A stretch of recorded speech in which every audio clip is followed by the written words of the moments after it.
Hi everyone, welcome to this week's Q&A. Today's question is, I am filled with guilt and fear. I am an overgiver in my relationships.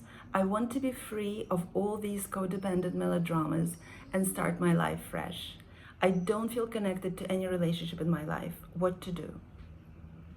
So connecting with others, connection, the way we hope to develop in our relationships, of course, depends on us showing up in our authenticity, truth, and vulnerability. But most of us don't feel safe to show up in our fullness and our full expression. Because since childhood, we were told that our unique quirks were unacceptable, we were scolded for them, we were criticized for them. So as a result, we've cut away most of what made us special, most of what made us us, and became something that was pleasing to others and tolerable by others. Because of this confused idea that we are responsible for other people's happiness, well-being, and emotions, we feel that when we do something and people in relationships with us become unhappy, that it's somehow our responsibility. So we do everything to change our behavior, we do everything to shape shift, we do everything to please them.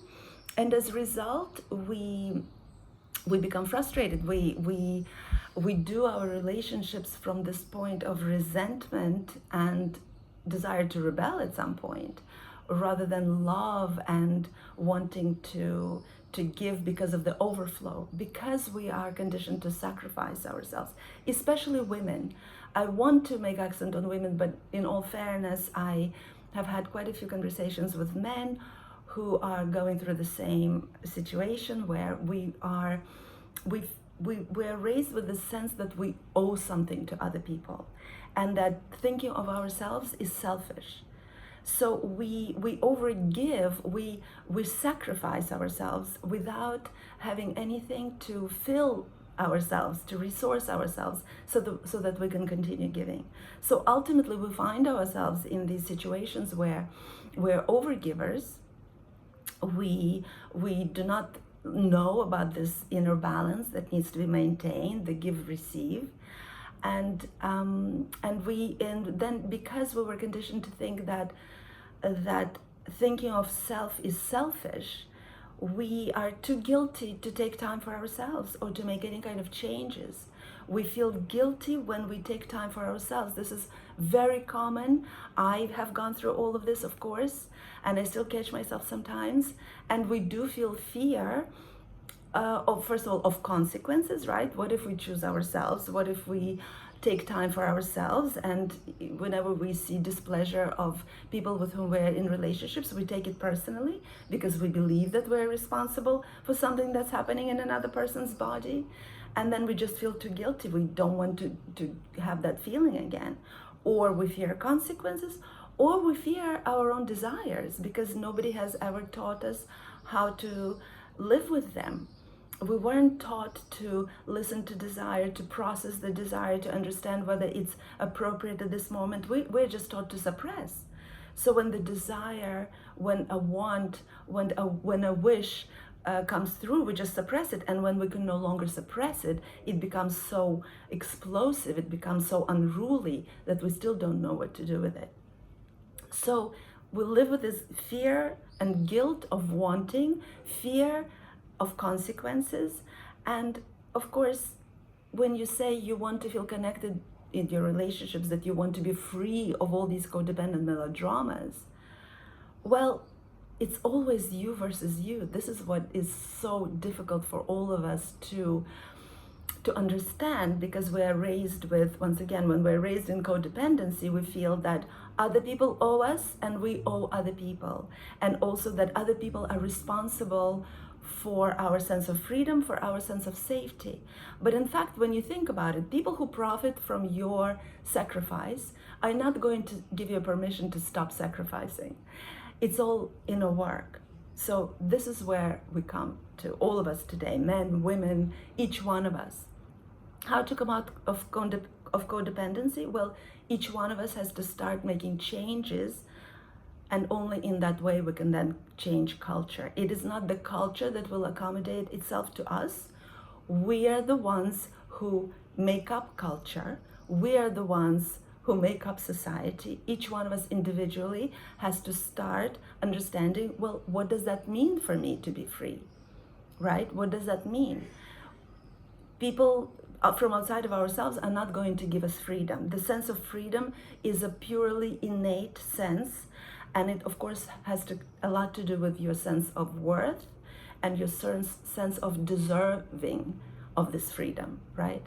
So every time you take time for you, every time you take space for you, every time you express your truth, and you will get the reaction which will be often negative, especially people who are used to seeing you in another way, who are not used to seeing you, who are not used to hearing your voice, who are not used to you proclaiming your needs, desires, and wants. They will react negatively. So what will you do at that point? Will you succumb to the pressure and go back to the way things have always been done before? Or will you keep your boundaries? Will you communicate to people with whom you are in relationships about your needs and what you need as a person? Will you be able to set your boundaries? Will you be able to continue taking time for you even when you have been met with misunderstanding or even criticism? This is what I'm dealing with on a daily basis practically, because it's, as I've written in many posts previously, when we start changing, when we start claiming our freedom, when we start claiming that we're people, individuals in our own right, that we exist outside of our relationships, it's not going to go smoothly. People with whom we are in relationships will feel rejected, so they will take it personally, and they of course will react against you. They will criticize you, they will get angry, they will express themselves, and it is unpleasant. It is fear-producing. It is something that will send you back to yourself, and where you will ask questions. Am I a bad person? Am I a bad person for doing this? So it's a lot of inner work where you come to the point of understanding that you are worthy. I realized my life matters too. My life matters too. Not only other people with whom I am in relationships, my life matters. So then what are you going to do about it, right? What does that mean if your life matters? Will you create structure in which you take time for you? Will you, despite of reaction of others, continue respecting yourself and honoring your needs and taking time for self? So this idea, this desire to be free, I understand it. I understand how you want to be rid of codependency and feel, live in pursuit of your own wishes, dreams, and ideas. But it's up to each one of us. This is the work now, right, on an individual and collective level for all of us, men and women. I used to put a lot of accent on women because I'm a woman, and I felt that there is a lot of unevenness in the way we were raised, to give, to sacrifice our life.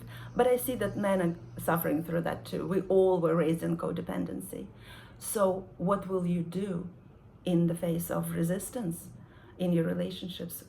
And that's the work. So what to do is you versus you. Will you accept your needs? Will you respect them? Will you honor them? And will you create structure in your life where you matter, your life matters, and you claim your freedom? I hope this was helpful, and I'll see you next week.